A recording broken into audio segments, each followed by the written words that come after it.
2023 yılında oynanabilecek oyunların listesini yapmışken bir de bu sene çıkacak MMORPG oyunların listesini yapmazsam olmaz diye düşündüm. Öncelikle bir bilgilendirme yapayım burada. Listenin sırası tamamen oyunların verdiği çıkış tarihine göredir. Kişisel bir sıralama şu anda burada yok. Onu hatırlatayım istedim. Ancak tabii ki de bu listedeki oyunlara kendimce yorumlarımı yine de katmış olacağım. Listede neden yok bu da olmalıydı dediğiniz oyunlar muhtemelen 2024 uzamış ve ertelenmiş oyunlar olabilir. Örneğin Ashes of Creation, Archage 2 ve Path of Exile 2 gibi oyunlar erteleme almış oyunlar. Bunları baştan belirteyim istedim, listemizde yoklar. Olur da gözden kaçan oyunlar varsa da mutlaka yorum olarak yazarsanız takibimizi alalım istiyorum. Son olarak bu listede oyunlardan yine erteleme alan ya da daha öne çekilen bir oyun olursa bilgilendirmesi Discord kanalımız üzerinden yapıyor oluyorum ben biliyorsunuz ki. O yüzden MMO ağırlıklı olan Discord kanalımıza mutlaka herkesi beklerim. 2023 yılı itibariyle çıkacak MMORPG oyunlar listeme hoş geldiniz. Hazırsanız hemen başlayalım.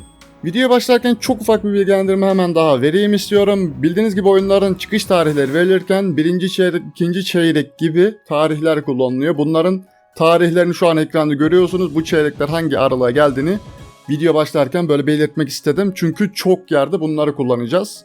Listemizdeki ilk oyun MadWorld 27 Nisan 2023'te çıkış yapması bekleniyor. Yani bu videoyu koyduğum tarih itibariyle bugün çıkış yapması beklenen bir oyun kendisi. İki boyutlu bir MMORPG görüleceği üzere videodan da açık ve geniş bir dünyası var gibi duruyor. İçerisinde life skill, craft, grind, dungeon, büyük bosslar bulunmakta. Dinamikleri ve oynanışı keyifli gözüküyor. Bu yüzden listemizde olması gerek diye düşündüm. Ayrıca bu şekilde iki boyutlu çok az bir MMORPG oyunu var sanırım denemek gerek diye düşündüm. Bir diğer oyunumuz Nine Crown diye geçmekte. 2023 Nisan ayında çıkması bekleniyor yine. Bu oyunun da Mir4'dan tanıdığımız VMA Studio'nun geliştirdiği bir oyun kendisi. Unreal Engine 5 oyun motorunu kullanıyor yine geliştirirken oyunu ve grafik olarak da bayağı sağlam gözüküyor zaten. 13. yüzyıla ait Avrupa'da geçecek orta çağ temasını kullanacak biraz garip bir yapıda ilerliyor aslında. 16'dan fazla oynanabilir karakter olacağı söyleniyor. Life skill, grind, devasa bosslar, 1000 kişilik PvP savaşları, hava ve kara savaşları gibi birçok içerik ile birlikte çıkış yapması bekleniyor. Mir4 mobil olmasına rağmen yaptığı işler biliyorsunuz ki çok hoşuma gitmişti benim. Hatta rehberlerini falan hazırlamıştık. Bu oyun PC odaklı çıkacağı için yani mobile de çıkacak tabii ki ama PC odaklı çıkacağı için kaliteli işler bekleyebiliriz diye düşünüyorum. Güzel bir oyun olacak gibi duruyor. Bu yüzden listemde ön sıralarda yerini aldığı en yakın tarihte çıkacak oyunlardan biri zaten bu. Ancak bilgi çok az verilmiş şu anda. Bu yüzden belki erteleme alabilir diye baştan bir hatırlatmasını da yapmak istiyorum. Nisan-Mayıs denmiş ama erteleme de alabilir. Bunu da söylemiş olayım. Sonraki oyunumuz Perfect New World diye geçmekte. Oyun 4 Mayıs 2023'te betası açılıyor. Bu oyunumuz isminden dolayı tanıdık gelmiş olabilir bu arada. Hatta New World ve Perfect World adındaki iki oyuna benzetmiş olabilirsiniz. Fakat ikisiyle de alakası yok oyunun. Iron Core Game olarak yeni açılmış bir oyun stüdyosu tarafından geliştiriliyor. Bu oyun 2000'de ise Perfect World'den kişiler barındırıyor. Oyun yarı açık dünya olacak, aynı zamanda PvP ağırlıklı bir oyun olduğunu söylemem gerekiyor. Oyunda seçilebilir 3 adet klas ve 3 adet ırk olacağı söyleniyor. Zaten buradan da anlaşılacağı üzere büyük ihtimalle klas ve ırklar bağlı olacak gibi duruyor. Oyunda bolca grind, keşif, sosyal etkinlikler, dungeonlar, puzzle'lar olacağı yine söylenenler arasında. Oyun PvP odaklı olacak ve mekanikleri bayağı sağlam gözüküyor videoda da görüleceği üzere. Ayrıca oyunun sistem özelliklerini çok yüksek tutmuşlar. Bayağı yüksek bir sistem istiyor yani anlayacağınız. Bunu benim düşüncem değiştireceklerdir diye düşünüyorum. Çünkü bu halde çıkarsa birçok oyuncu oynayamayacak haliyle bunu düşüreceklerdir diye ben tahmin ediyorum. Bu benim düşüncem tabi. Bu arada oyunu Continent of Nine diye bir C9 diye bir oyun vardı. Belki kısaltmasıyla bilirsiniz. Bu oyuna çok benzetiyorum ben. O zaman da çok sevmiştim o oyunu. Bu oyun da ona çok benzediği için hoşuma gitti oldukça. Açıldığında o yüzden kanalımızda bir videosunu mutlaka çekmeyi düşünüyorum. Eğer betasına katılabilirsem mutlaka videosunu çekeceğim bu oyunun da. Bir diğer oyunumuz Nightingale. 2023 Mayıs ayında çıkması beklenen bir oyun bu da. Açık dünya survival türünde bir oyun. Kendisi hayatta kalmaya çalıştığımız, gather ve craft yaptığımız, build ve savaşlara geliştirdiğimiz bir oyun olacak.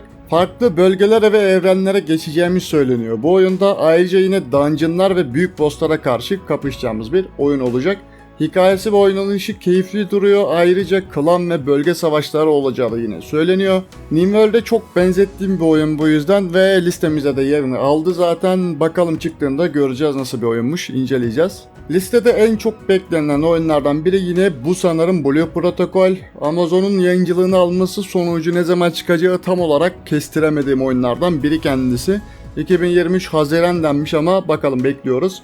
Anime tarzı grafikleriyle açık dünya tamamen geniş bir oyun sunuyor bize. Keşif hissi kuvvetli, oynanış ve dinamikleri sağlam bir oyun. Kendisi gençliğine çok benzettiğim bir oyun zaten görüleceği üzere grafiklerden de fark ediyorsunuzdur. Başlangıçta 5 klas olacak oyunda geniş dünyasını keşfetmeye, dungeon ve grindlar yapmaya, büyük boss savaşlarına, life skill ve craftları ile uğraşmaya başlayacağımız bir oyun olacak. Özellikle bossları takım odaklı bir oynanış olacağı söyleniyor ve dungeon'a giderken klas seçimleri buna göre ayarlanması gereken bir oyun olacak gibi duruyor. Ağırlığı PvE üzerine olacak. Bunu söylememe gerek yok sanıyorum, zaten Genshin'de öyle biliyorsunuz ki bu da çok benzer kafada bir oyun zaten. PvP ile ilgili de zaten çok az bir bilgi var, onu söylemiş olayım. Özetle çıkmasını bekliyoruz, bakalım yine deneyeceğimiz oyunlar arasında yerini aldı, bekliyor öyle.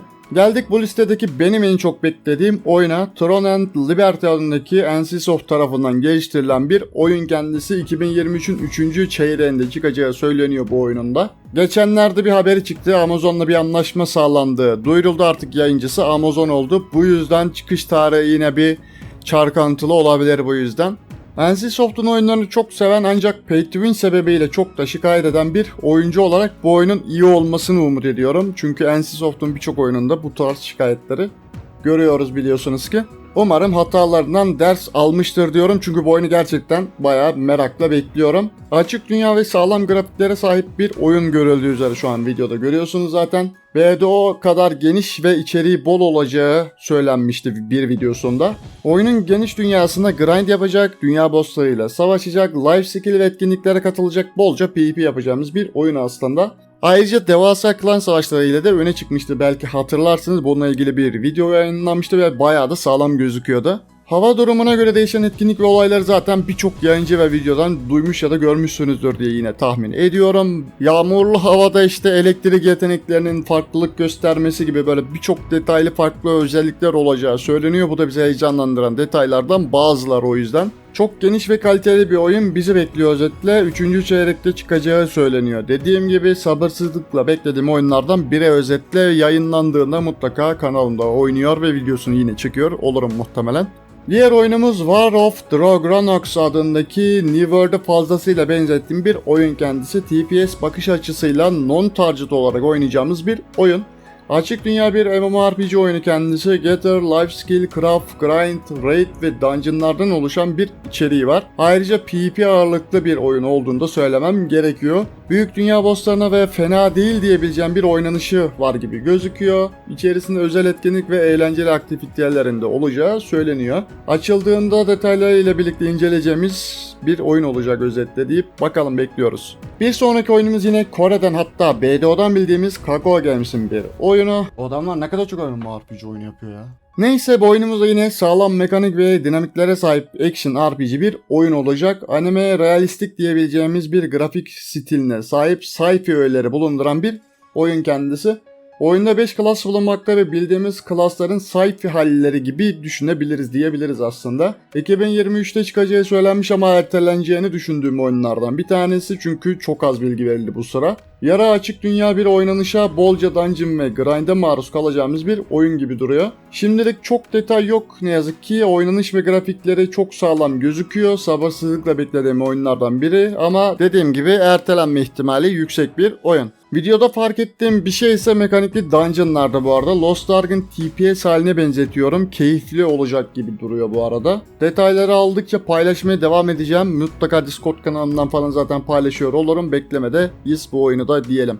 Yine beklediğim oyunlardan bir diğeri Wayfinder. Pastel grafiklere sahip açık dünya bir MMORPG oyunu. Kendisi oyunda 6 klas bulunmakta ve keyifli gözüküyor hepsi de. Mekanik ve dinamikleri de oldukça başarılı duruyor diyebiliriz. Monster Hunter ve Dauntless gibi büyük bosslara karşı savaştığımız oyunları biliyorsunuzdur. Ona benzetiyorum bu oyunu.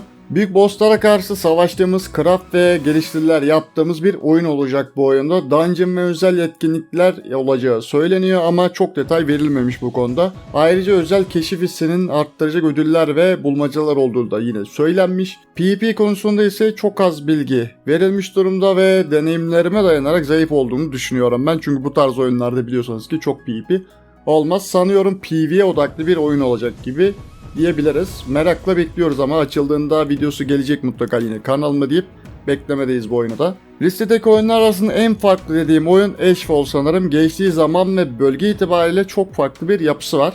Wasteland ve Post Apokalip dediğimiz çorak ve kıyamet sonrası bir dünyada hayatta kalmaya çalışacağımız bir oyun kendisi. Doğu, sci-fi ve epik dünyalar arasında gidip geleceğimiz bir oyun olacak gibi duruyor. TPS bakış açısıyla oynayacağımız shooter bir MMORPG oyunu olduğunu söylemem gerekiyor. Yarı dungeon diyebileceğimiz bir dünyası var oyunun. Bölgelere gelip loot yapıp karakterimizi güçlendirmeye çalışacağımız bir oyun olacak. Bölgeler arası etkinlikler ve aktivitelerin olacağı yine söylenenler arasında büyük bosslara karşı partiler kurup savaşacağımız bir oyunda olacağı söyleniyor. Mekanikli dungeonlarda olacak gibi gözüküyor bu arada ve PvP yönüyle ilgili ise herhangi bir bilgi ne yazık ki yok. Oyunla ilgili fazla bir bilgi yok zaten. Olabildiğince toparladığım kadarıyla anlatmaya çalıştım bu kısmı da. Bekleyip göreceğiz özetle. Bakalım neler olacağını, detaylarını daha ilerleyen süreçte göreceğiz. Winacore'dan çıkma bir oyun olan Odin Valhalla ile birlikteyiz şimdi de. Benim için biraz hayal kırıklığı olan bir oyun oldu bu ne yazık ki. Oyun ilk duyurulduğunda aslında merakla bekliyordum. Ancak mobil odaklı bir oyun olacağı için bir anda düştü benden. Mobil oyunlara tepkili değilim aslında. Mobilde de güzel oyunlar var. Ancak o da mobil olarak çıkartılan oyunlar PC'ye portlandığında mobil oyun oynuyorum hissini bir türlü bırakamıyorlar ve bu beni rahatsız ediyor aslında. Tam tersi olsa belki heyecanlanabilirdim ama heyecanı pek kalmadı bu yüzden. Ben de en azından öyle diyeyim. Yine de listemde olması gerektiğini düşündüğüm bir oyun tabii. Açık dünya, iyi gözüken grafikler, non-target bir oynanışa sahip olacak oyun. Grind, Dungeon, Life Skill, boss savaşları olmak üzere birçok içeriği de bulunmakta. Keşif hissi olacağı söyleniyor. Bölgelere has etkinlikler olacağı yine söylenenler arasında. PvP'si hakkında çok bilgi ne yazık ki yok. Başlangıç için 4 klas olacağı ve içeriğinin geliştirilmeye devam edeceği söylenmiş. Bekleyip göreceğimiz oyunlardan yine biri aslında. Yine merakla beklediğim oyunlardan bir diğeri Chrono Odyssey adındaki oyun. Grafik ve oynanış olarak çok iyi gözüküyordu ilk gösteriminde en azından. Açık dünya non-target bir oynanışa sahip olacağı söyleniyor oyunun. İçerisinde bolca grind etkinlik olacağı yine söylenenler arasında. 2023'te çıkacağı söylenmiş oyunun ama çok az bilgi olduğu için ben erteleneceğini düşünüyorum yine bu oyunun da. Uzay ve zaman hakkındaki bir hikaye sahip olacağı ve hikayenin ağırlıklı olacağı söylenen bir oyun bu arada. Gerçi MMO oyunlar ne kadar dikkat edilir bilmiyorum hikayeye ama yoğun bir hikaye olacağını buradan anlayabiliriz. 18 karakter olacağı, keşif hissiyatının ve etkinliklerinin bol olacağı, geniş savaşlarının olacağı söylenmiş. Hikaye, PvE ve PvP'nin hepsinde iyi olacağını özetle söylemeye çalışmışlar ama ne kadar olacağını çıktığında zaten göreceğiz bakalım. Yine merakla beklediğim oyunlardan bir tanesi ama dediğim gibi çok az bilgi var. Bekleyip göreceğiz detayları için. Bir diğer oyunumuz Pax Day. Yine New World'e benzettiğim açık dünya sandbox diyebileceğimiz bir oyun kendisi. Gather, life skill ve craft yaptığımız, dungeon ve grind ile karakterimizi geliştirdiğimiz, inşaat ve farm gibi şeyler ile uğraştığımız bir oyun kendisi. İçeriği çok geniş değil gibi şu anda ama yapabildiği şeyi çok iyi yapacak gibi duruyor. Keşif hissi ve oynanışı keyifli gözüken bir oyun. PvP konusunda çok bilgi yok ama yine de deneyimlerime bakarak bu tarz oyunlarda genelde PvP ağırlı olduğunu yine söyleyebilirim. Detayları aldıkça daha fazla bilgiyi tabii ki yine vereceğim. Beklediğim oyunlardan biri olarak listemde durmakta.